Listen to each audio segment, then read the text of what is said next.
let's talk about what I call crunchy shoulder, which is basically a shoulder that hurts and cracks and pops and clicks whenever you move it around. So we've got our friend Snap, Crackle, and Pop here to demonstrate what I'm talking about.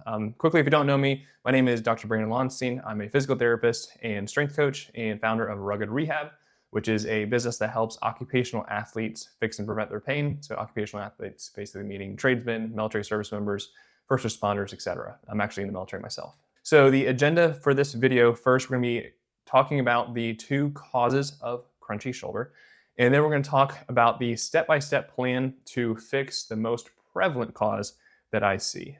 So this question was spurred, or this video was spurred by this question here by Keith, who's a plumber. He said that for the past 6+ months or so, he's been having what he thinks is rotator cuff pain in his right shoulder. It started as a crunchy kind of pain when he was bench pressing.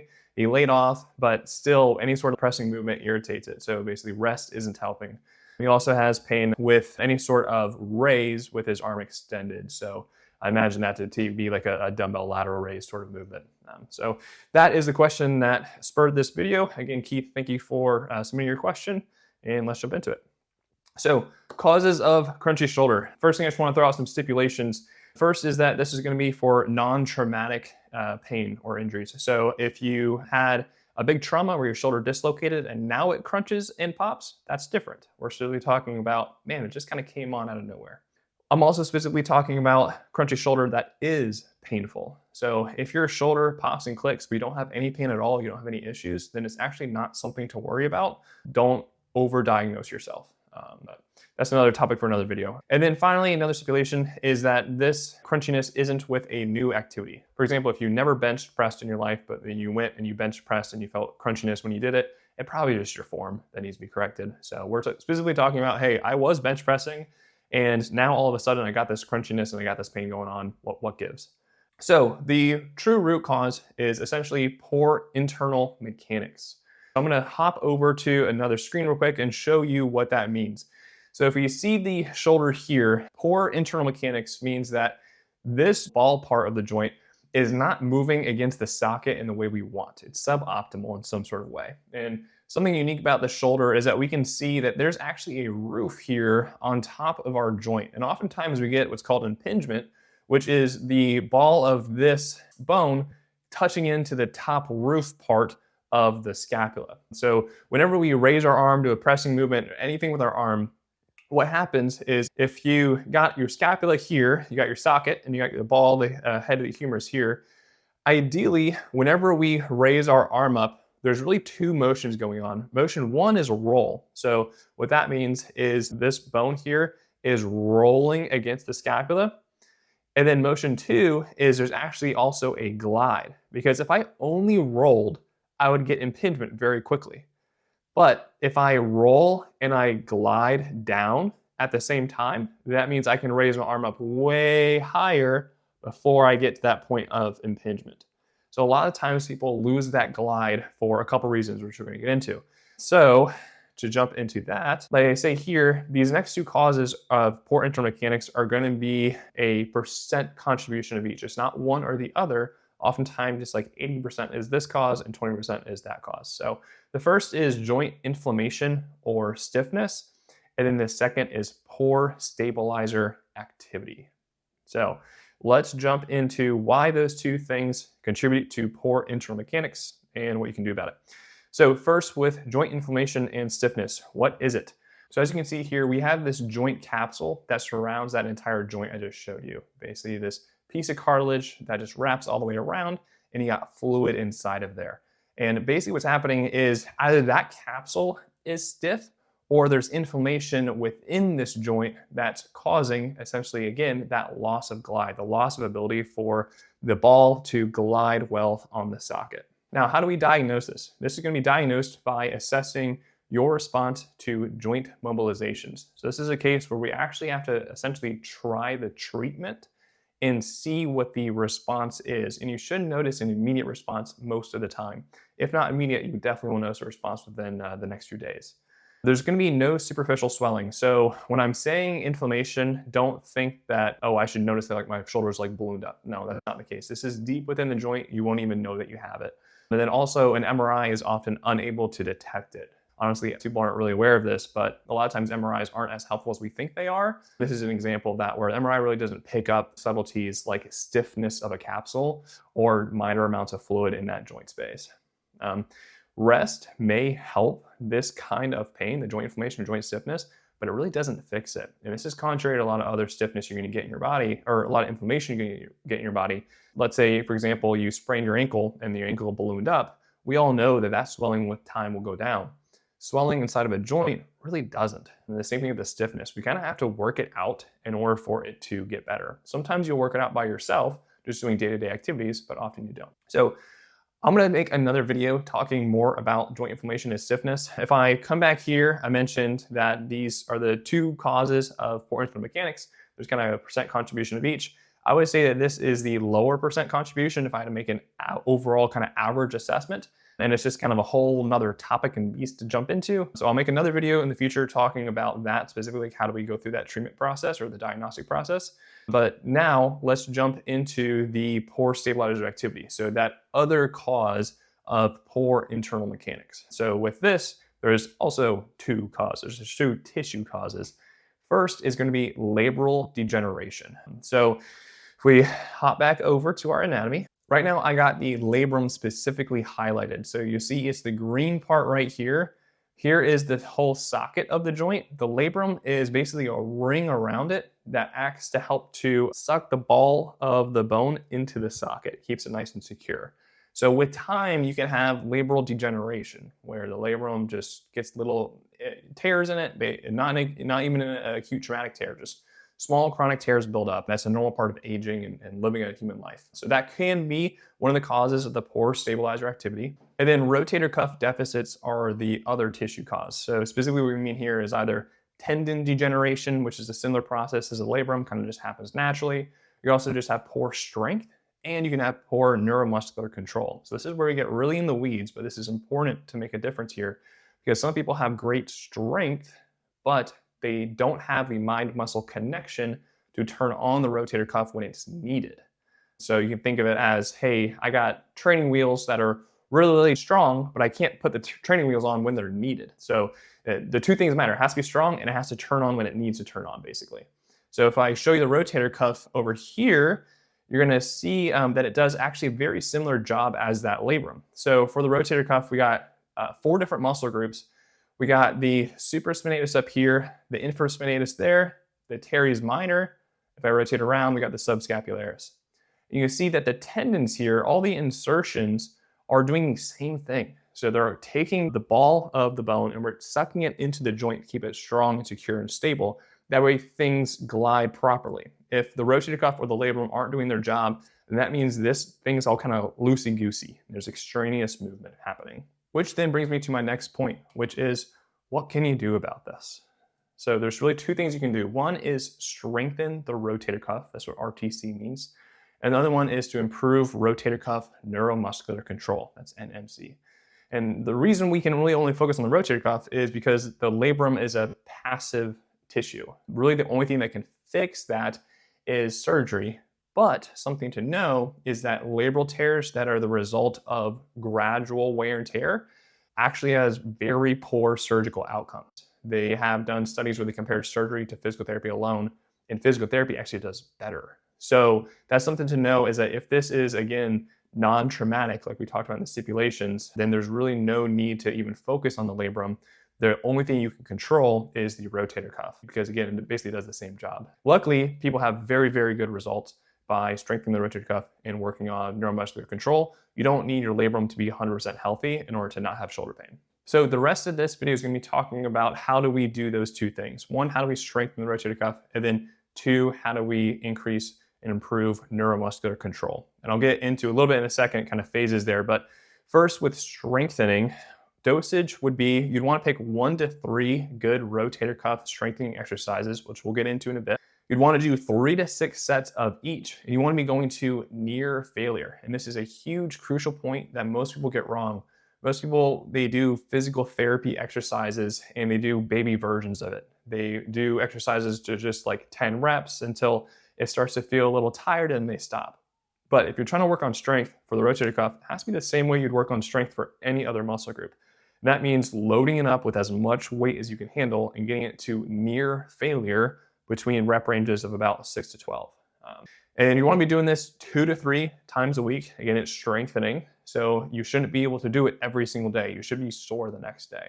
And you want to stay in this space for about 4 to 6 weeks, assuming you aren't already doing a dedicated rotator cuff strengthening program. Now, one warning I want to give you is that you need to be performing these rotator cuff exercises at the end of a push day. So what I mean by push day is if you're doing like a push as in a horizontal push like a bench press or a vertical push like a shoulder press, you don't want to be getting the rotator cuff muscle group to the point of fatigue before you need the rotator cuff to work. Because you can think of the rotator cuff as, again, training wheels. It stabilizes everything, it keeps everything safe and secure. So if I fatigued my stabilizers before I need them to work, then I'm now at an increased risk of injury for that workout session. So make sure you do this at the end of push days. So there's essentially 3 planes of movement that we can use to isolate the rotator cuff. First is going to be external rotation. This should be our number one focus. It is, in my experience, the best way to overall improve the rotator cuff function of that stability. We have 2 muscles here, inferior medius and teres minor, that do that motion. The next one is scaption to 30 degrees. We won't get into that in this video. We kind of get into in the weeds there, but the supraspinatus works on that. And then internal rotation, which is the subscapularis. So again, these are the planes of motion that really isolate the rotator cuff so you can strengthen it in particular. Let's now jump into an example exercise. So this is going to be external rotation. Again, that number one focus. And what it is simply a cable external rotation. So as we can see here, I got the elbow close to my side and I'm very, very slowly raising out and controlling it back in. The other mistake I see people make with this exercise is they go much too fast. This is as fast as you want to do it. Honestly, even slower than I'm doing it yet. And one note I want to make on this is you can do this exercise with a band, but I prefer the cable just because the cable allows you to have solid resistance through the entire range of motion. And in my experience, it allows you to get that muscle to closer to failure. You're able to load it up with more weight. Next exercise is also going to be an external rotation, but it's going to be a way we can do it without a cable machine or without a band. So you can just grab any sort of weight. It can be a plate or it can be a dumbbell and lay on your side and perform this same external rotation. The key here is that you're laying on your side. And the reason this is so important is because if you perform this movement in standing, going out and in like this, gravity doesn't work in that plane. You know, it works up and down, it doesn't work side to side. So you'll feel like a stretch from momentum as your arm comes out here, but you're not strengthening anything. You gotta be laying on your side and going against gravity if you actually wanna strengthen the rotator cuff. So again, that was strength, kind of the first phase of this program. Next, let's talk about how do we improve neuromuscular control, which is again, the mind-muscle connection, ability for your brain to turn on the muscle when it needs to be turned on. So dosage here is gonna be a little different. We're gonna stick with 1 to 3 exercises, but we're gonna do only 3 sets of each, not going all the way up to 6. And these won't lead to failure because these are brain training exercises. They are not raw strength exercises. You'll still feel a burn, but they're not meant to get you to failure. You don't want to do this 3 to 4 times a week, maybe even more, at least every other day though. You want to be doing these kind of movements because we are learning a new motor pattern. It's like learning how to ride a bike.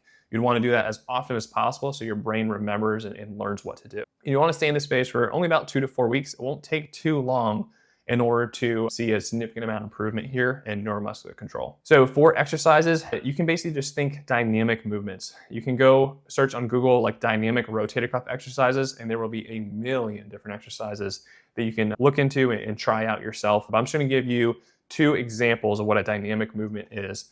So first is going to be this banded shoulder press with external rotation challenge. So what we got going on is I externally rotate there.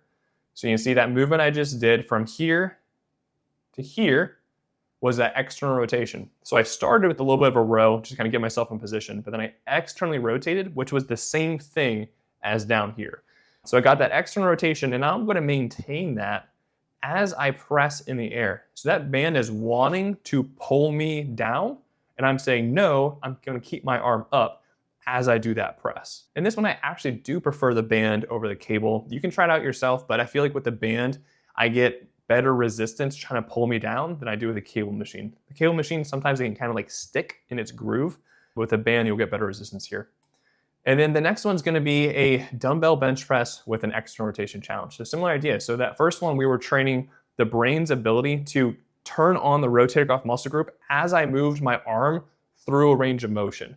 And now we're doing the exact same thing, but with a bench press movement. So for Keith here, this would be a very good exercise because he specifically was talking about bench press. He was saying straight bar, which I'll get into in a second. But as you can see, all I got is a band around my wrist, and my wrists want to pull into internal rotation, and I'm saying, no, I'm going to externally rotate, and I'm going to maintain external rotation as I do the bench press movement. So again, I am training my brain to turn on those muscles as I do this movement, so that ideally you take the band off and you still have that same force happening through the shoulders. So now let's talk about the last phase of this program, which is return to activity. So this is gonna assume that you did rest. So if you were having the pain from a bench press, then that's pretty easy to modify or take a rest from. But if you're having the shoulder pain from things at work, then maybe you didn't get a chance to rest, and maybe this section isn't relevant for you. The other two sections are still relevant for you, but maybe this one isn't. But let's assume you did rest. What you want to do is have a slow buildup of the previously aggravating activity using light sets of the neuromuscular control exercises before you do it. So let's say straight bar bench press is a thing that you have pain with. You'd want to start with a very light weight, way lighter than you're used to. And you'd want to do a few sets of like that banded bench press right before you do it to kind of, again, remind the brain, hey, this is what I need to do. And the other thing we can do is practice rotator cuff activation during the activity. So let's say straight bar bench press is the issue. What we can do is first, we can twist the arm out, which is, if you notice, the same external rotation. So if I'm here and I externally rotate, arm out here, this is also external rotation. So if I grab the bar, I can externally rotate. I can feel like I'm trying to break the bar in half, essentially. Obviously, the bar you won't actually move because you're doing it with both arms at the same time, but you're doing this motion into the bar. And the other thing you can do is a little bit of a outward pull, pulling out like this. It will also help to turn the rotator cuff a little more. So that's something else you can do in addition to the warm up with a neuromuscular control exercises. You can actually practice while you do the aggravating activity, while you do the bench press, doing some of that external rotation as you do the movement, so you can better turn on the rotator cuff when you do those previously aggravating activities. So in summary, the cause of crunchy shoulder is poor internal mechanics. In some sort of way, the glide is not happening properly, or there is extraneous movement. There's too much movement in that ball and socket joint when we do certain pressing or lifting movements of the arm. So there's two causes of the poor internal mechanics, which is either joint inflammation or stiffness, which again, I'll have to make another video on just so that this video isn't crazy long. And then we also have the poor stabilizer activity, which is again, the other root cause that in my experience is a little bit more prevalent. Again, that's not a situation of you have one or the other. Most people, it's a percent contribution thing. It could be 50-50, 80-20, etc. So there's something to keep in mind if you see some improvement with one of these two, but not total improvement. And then we talked about how you actually fix the poor stabilizer activity. So there's three phases. Phase one is to strengthen the rotator cuff for 4 to 6 weeks. We talked about the number one most important one, which is that external rotation. But the other movements are also a good idea to train sometimes if you actually have weakness there. And then the second phase is improving neuromuscular control for about 2 to 4 weeks, training that mind-muscle connection. And then the third phase would be that gradual return to activity, also practicing the rotator cuff activation as you do the activities that were previously painful. And again, my name is Dr. Brandon Lonstein. I am a physical therapist and certified strength coach and founder of Rugged Rehab, which is a business that helps occupational athletes like tradesmen, military service members, and first responders fix and prevent their pain. If you like this video and you would like to learn more about things like this, then follow me or subscribe or whatever the action is based off of what platform you're watching this on. I got a lot more stuff coming out soon. And then also check out the Rugged Rehab website. Should be a link somewhere near this video. I've got a lot of cool stuff going on that website as well.